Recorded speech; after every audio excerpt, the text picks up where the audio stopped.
Bonjour à toutes et à tous, et d'abord je vous souhaite une bonne année, meilleurs vœux à toutes et à tous, une bonne année 2024, pleine de bonnes lectures, pleine de coups de cœur, et tout ce que je peux vous souhaiter de bien dans la vie. Voilà, on commence par ça.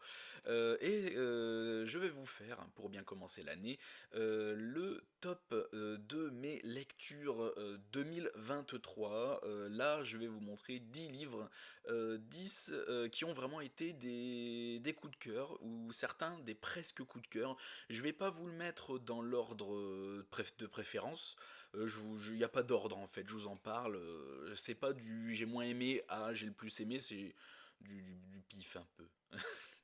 Alors on va commencer par un des romans que j'ai lu au début de l'année 2023, c'est Le Chant du Silence, le dernier Jérôme Loubry, qui est chez Calman Levy, comme d'habitude. Alors, pour être honnête, je trouve que, alors parmi tous ceux que j'ai lus, parce que je n'ai pas lu tous les Loubry, j'ai lu Les Sœurs de Montmort, Les Refuges, et ça, c'est le troisième que j'ai lu de lui. Pour l'instant, de ces trois-là, c'est le moins bon. Mais il reste très bien, on a une bonne ambiance portuaire, petit village de pêcheurs qui est solidaire, mais avec un gros secret quand même derrière. On est sur deux temporalités. C'est un très bon roman.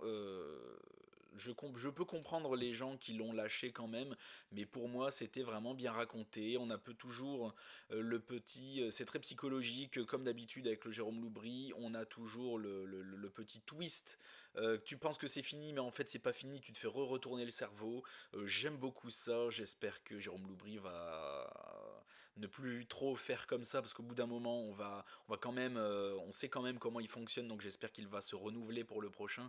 Mais c'est toujours aussi efficace, une très bonne lecture, un giga coup de cœur, comme d'habitude. Donc il devrait sortir en poche si ce n'est pas déjà fait, hein. Donc ouais, je refais la petite pub. Ensuite vient Le Mangeur d'âme d'Alexis Lebsker. J'avais tenté en 2022 de lire donc le premier Alexis Lebsker, c'est Et avec votre esprit, que je n'avais pas du tout aimé. Et donc je me suis dit, bon, moi je laisse toujours une seconde chance avec un auteur. Je m'arrête pas à une mauvaise lecture et je laisse tomber. Non, j'ai choisi de lire le. Donc ça c'est le juste après Avec votre esprit, c'est le numéro 2, c'est Le Mangeur d'âme. Je me suis dit, je vais tenter et Dieu sait que j'ai bien fait parce que c'était vraiment excellent. C'était vraiment plein de rebondissements. On est avec le commandant Gardiano et le capitaine de gendarmerie de Roland, où je suis en train de lire le quatrième parce que je me souvenais plus des noms. C'est vraiment un bon duo, plein de qui sont vraiment très différents. Moi non, moi j'ai beaucoup aimé, ça part de meurtres vraiment très gore, hein. C'est vraiment très gore par moment. J'ai donc déjà c'est un très bon point pour ma part, hein. Ça peut parfois être très violent, c'est plein de rebondissements et de mystères. On s'ennuie pas une seule seconde, le rythme est très bon et le roman n'est pas très long lui-même. Il doit faire 300 pages à tout péter. Attendez, 350, 360 pages. Donc il n'est pas très long, il se lit très bien et j'ai hâte de lire la suite qui est Les Poupées, que je n'ai pas. D'ailleurs, je n'ai pas Les Poupées, donc si je tombe dessus à l'occasion, je le prendrai, mais je vous le conseille fortement, il est très bien. D'ailleurs, je l'ai prêté à ma mère juste après, elle l'a lu, elle l'a validé aussi. Dites-vous que ma mère est beaucoup plus difficile que moi. Alors vous me prenez pour un râleur qui est jamais content, mais pour ceux qui me connaissent, mais vous n'avez pas vu ma mère. Ma mère est pire, d'accord? Ensuite, une découverte et un coup de cœur, c'est 1803, La nuit de la sage-femme d'Anne Wilman-Sischerman, chez 10-18. Donc je vous invite à vous abonner à son Instagram, à son Facebook, tout ça, tout ça. Alors j'ai eu la chance de pouvoir parler avec elle. C'est une dame extrêmement sympathique, qui m'a plus d'une fois remercié pour ma vidéo, et qui a même mis ma vidéo retour de lecture de son roman sur son site internet. Et si je veux pas dire de bêtises, il doit y être encore sur la page du livre. Donc c'est super cool. J'étais vraiment honoré. Euh, donc je dois lire d'autres romans de cet auteur-là parce que c'est pas du tout son premier roman. J'espère qu'il y aura la suite avec une autre enquête avec cette sage-femme et son mari. Franchement très bon, donc c'est un polar historique qui est vraiment extrêmement fidèle, qui se passe, ah c'est quoi sa ville déjà de prédilection, à Metz, qui se passe à Metz. Et c'est vraiment, historiquement, ça tient debout de fou. On est immergé dans l'histoire, l'enquête est bien foutue, c'est bien rythmé, c'est haletant, c'est mystérieux, tout ça. Donc il y a tout dans ce roman. En plus, il est pas très long, encore une fois. Moi les pavés de 500, 600, 700 pages, je peux plus. Là, il fait un peu moins de 300 pages, donc c'est parfait. Euh, Surtout vu mon rythme de lecture, les grosses pavasses, ça me prend beaucoup trop de temps, donc pour vous sortir une vidéo par semaine, ça va être compliqué. Donc oui, ça va être ma résolution 2024, c'est de me bouger un peu plus le cul cette année pour la lecture, parce que l'année dernière, donc 2023, c'était un peu compliqué. J'ai eu 2 grosses périodes sans lecture.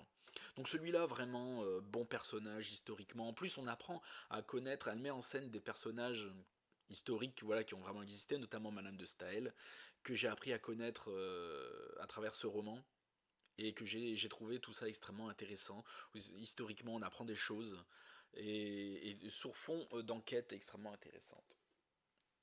Ensuite, Aurore Vacui, ma troisième lecture, mon troisième roman de Isaac Demont aux éditions GLP, donc le Grimoire et la Plume édition. Isaac Demont, donc abonnez-vous à son Instagram. Vraiment, je vous encourage. C'est un très bon auteur. Donc celui-là, c'est plus un thriller psychologique qui se passe dans un désert extrêmement vénère. Donc c'est vrai, ouais, voilà, c'est psychologique. On suit, comment ça s'appelle, Verano, Carano, pardon, j'y étais plus.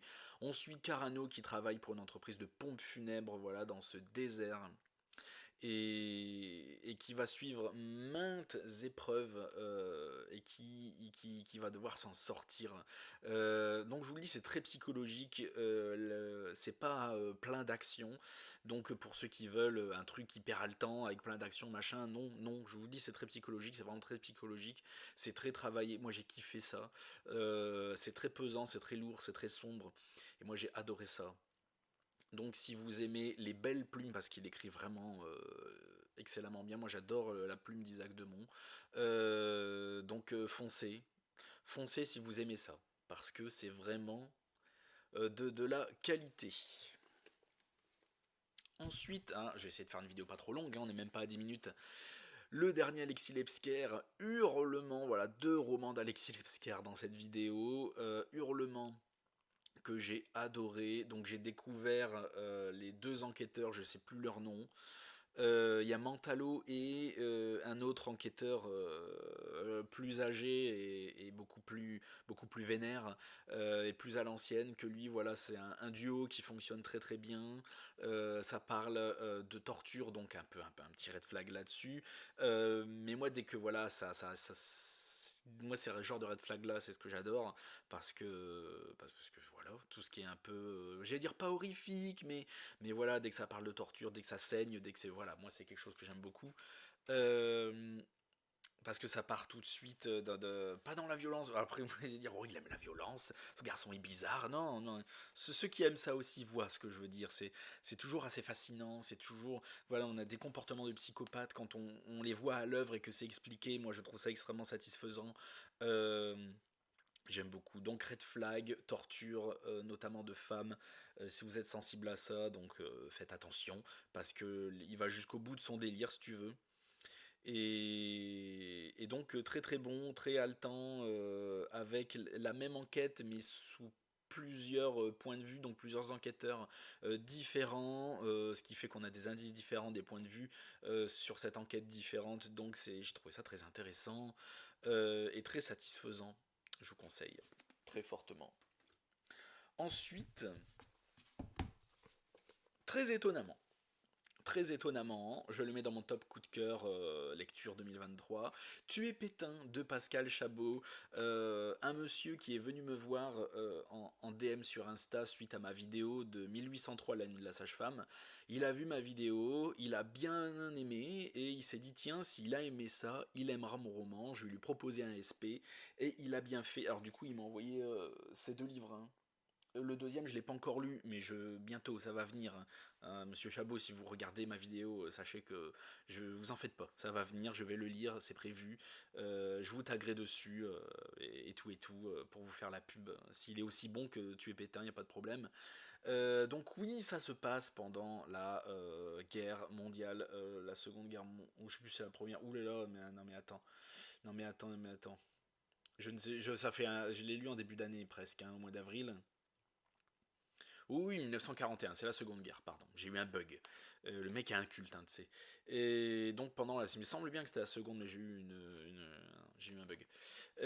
Donc pendant la Seconde Guerre mondiale, donc au milieu de toutes ces tourmentes, oh, je me souviens plus de l'histoire, mon Dieu, mais c'était vraiment très bien, c'est historique, on suit vraiment... en fait, ce que j'ai bien aimé là-dedans, c'est qu'on suit vraiment, on a vraiment un point de vue sur le gouvernement français à cette époque-là, on suit Pétain, on voit les ministres, on voit ce qu'ils se disent pendant leurs réunions et tout, c'est très intéressant, et d'un autre côté, on suit le héros, qui lui essaie de survivre à tout ça et qui veut empêcher ces attentats parce qu'il y a des histoires d'attentats, d'explosions de bombes et tout contre ce gouvernement et d'un autre côté on voit Pétain qui fait pas forcément de bonnes choses et j'ai trouvé ça extrêmement intéressant. Historiquement c'est extrêmement solide. L'action est largement suffisante, j'ai trouvé ça très réaliste et très sympathique. Donc c'est aux éditions du Signe Édition, je mets là, Signe Édition. Et ce que j'ai trouvé extrêmement surprenant, c'est ça. Donc il y a une application. Vous téléchargez l'application Édition du Signe. Et donc dès qu'il va y avoir ce petit logo là, attendez, je vais vous le trouver peut-être dans le roman. Il y est trois quatre fois dans le roman le petit logo. Vous le scannez et donc ça vous mène, concrètement c'est un lien qui va vous mener vers une vidéo YouTube certainement, ou sur leur site internet directement, qui va vous mener vers une vidéo, je vais le trouver, je vais le trouver, je veux vous le montrer quand même. Donc il va vous mener vers une vidéo explicative du propos du chapitre en fait. Quand c'est vraiment historiquement beaucoup plus fidèle ou voilà. Tombez là-dessus, voilà, en haut de la page, vous ouvrez votre application, vous scannez ça, et ça va vous mener vers un lien, vers une vidéo, où ça va vous expliquer le propos, justement, euh, du chapitre, du moment historique, à ce moment-là du livre, en fait, et c'est hyper intéressant. Et c'est trop bien. Et c'est la première fois que je vois un truc comme ça. Donc rien que pour ça, j'ai envie d'encourager les éditions du Cygne. Abonnez-vous à leur réseau si jamais ils l'ont. Je ne sais plus s'ils l'ont. Je dois être abonné très certainement. Donc oui, j'ai trouvé ça trop cool. Trop intéressant. Donc j'encourage très fortement. Vous pouvez suivre Pascal Chabot sur son Instagram et vous intéresser à ses romans. Je crois il en a deux. Et la plus grosse révélation, je m'attendais pas à ce que ce soit une telle révélation. Je m'attendais à ce que ce soit bien, mais je pensais que ce serait lourd à lire. Je pensais que ce serait chiant, très honnêtement. Mais absolument pas. Mon Dieu, absolument pas. Entretien avec un vampire d'Anne Rice, ça a été une vraie révélation. Psychologiquement extrêmement solide, extrêmement réaliste, extrêmement humain, très étonnamment. C'est vraiment, vraiment très très bien. C'est vraiment un autre point de vue du vampire, très psychologique, et avec énormément de remises en question, plus réaliste que ce qu'on peut voir à la télé, etc. Vous attendez pas à quelque chose du genre Twilight, ce n'est pas du tout le cas. C'est vraiment très bien. Euh, alors, c'est pas plein d'action, etc. Donc c'est très introspectif, c'est très psychologique. Donc encore une fois, venez pas me dire oui, mais je me suis ennuyé à la lecture. Oui, Jean-Billy, ce n'est pas un livre d'action, c'est un classique psychologique qui est fait pour se remettre en question. Voilà, c'est un livre intelligent, donc il faut le lire. Essayer de comprendre les propos, surtout, pardon, oula, c'est compliqué. C'est vraiment excellent. J'ai adoré le personnage de Louis. Je vais lire la suite, je vais lire les stats le vampire parce que on adore les stats. Euh, Et Lestat est extrêmement intriguant et celui-là donne encore plus envie de lire Lestat le vampire pour avoir son point de vue à lui parce que mon Dieu que j'ai encore énormément de questions sur ce personnage et dans cette histoire et je veux mes réponses si tu veux donc incessamment sous peu quand je ne sais pas mais je vais lire Lestat le vampire, faut que je me le procure parce que je ne l'ai pas. Mais c'est vraiment très très bien, excellent. Donc merci. Non, non, je vais dire merci à tous. J'avais failli faire la fin de la vidéo, dis donc.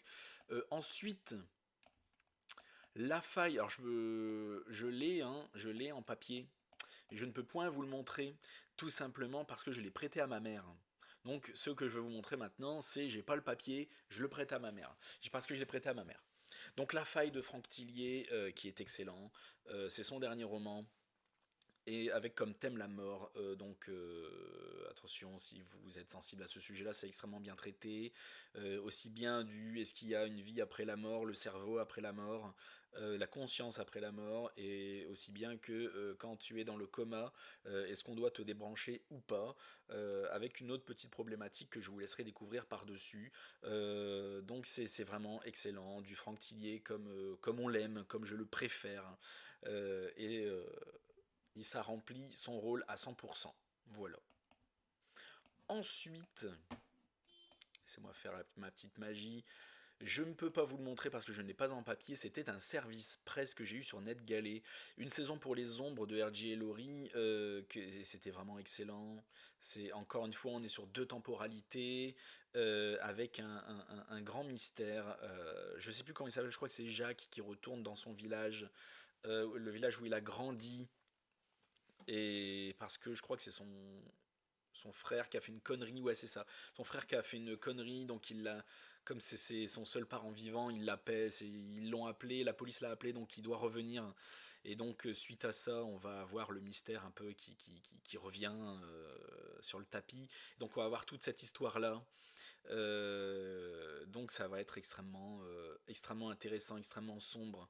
On s'ennuie pas une seule seconde, on est plongé dans ce monde glacial qui est celui de ce roman.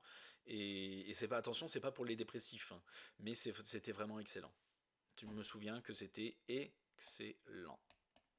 Voilà.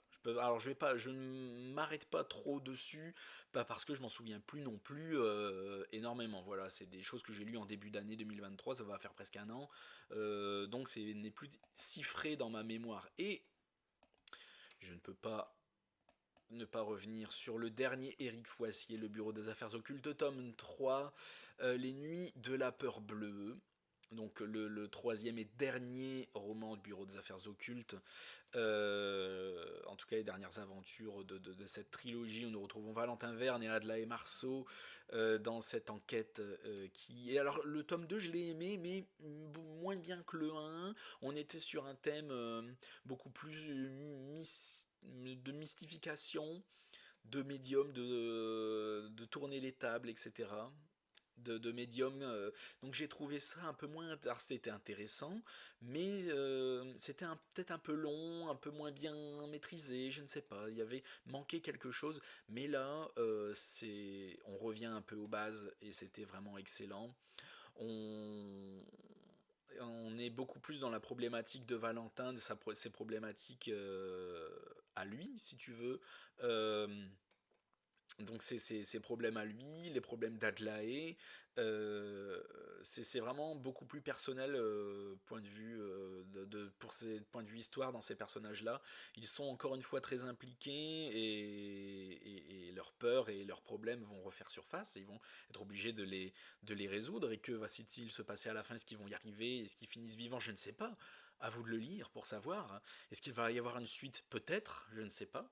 Est-ce que j'ai la réponse à cette question sur la suite? Oui, et je ne vous dirai rien. Est-ce que c'est parce que c'est Eric Foissy qui me l'a dit? Tout à fait. Et donc j'ai très hâte d'avoir une suite si suite il y aura. Donc très très bon. Alors j'ai encore une fois, je l'ai prêté à ma mère, je peux pas vous le montrer encore une fois parce que c'est ma mère qui l'a et qui n'accroche pas. Elle a kiffé le 1, elle a moyennement comme moi aimé le 2 et là le 3 elle a pas réussi à le finir. Donc moi je suis un fan hardcore, donc j'ai kiffé les trois, tout pareil presque, avec un peu moins bien pour le 2. Mais ce 3 là, voilà, finit de répondre à certaines questions concernant le vicaire, hein, termine de... Comment dire, les problématiques de Valentin évoluent encore et j'allais dire prennent fin, mais voilà, il surmonte, il continue de surmonter. Adelaide est toujours là pour l'encourager. On va apprendre un peu plus à la connaître, elle, sa vie d'avant et ses problématiques aussi. C'est ce que j'ai trouvé extrêmement intéressant. Ça vient de me revenir là. J'ai pas préparé la vidéo, j'y vais au talent, hein, c'est moi qui vous le dis. Oui, on va connaître un peu plus Adelaide et sa vie passée et ses problèmes, et donc quand on découvre des personnages qui sont dans la problématique du roman, c'est toujours très intéressant. Et quand c'est pas là pour rien. Et là, croyez-moi, c'est pas là pour rien. Et donc oui, oui, oui, très très très bien, très très bon. Et je vais arrêter de sucer Eric Foissier parce que ça fait 3 ans que je le fais et je vais peut-être me calmer. Mais enfin, voilà pour ces romans. Je vais peut-être les mettre là comme ça. Hop, voilà pour vous faire un petit rappel. Hop, voilà. Donc merci beaucoup d'avoir regardé ma vidéo jusqu'au bout. Je pensais pas que je serais allé jusqu'à 10 romans.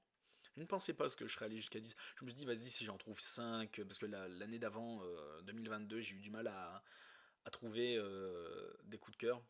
Enfin, ouais, il me semble pas que j'en ai eu moins. Il faudra que je regarde ma vidéo parce que je sais plus. Mais il me semblait que j'en avais pas autant. Et là, j'ai eu aucun mal, mais alors aucun mal à en trouver 10. Je pense que 2023 a été une meilleure année en termes de qualité de lecture. Alors, j'ai eu des déceptions, hein, évidemment. Dites-moi dans les commentaires si vous voulez que je fasse ma vidéo flop lecture, les romans que je ne recommande pas. Ou alors, est-ce que vous en foutez, vous vous contenterez de ma vidéo top.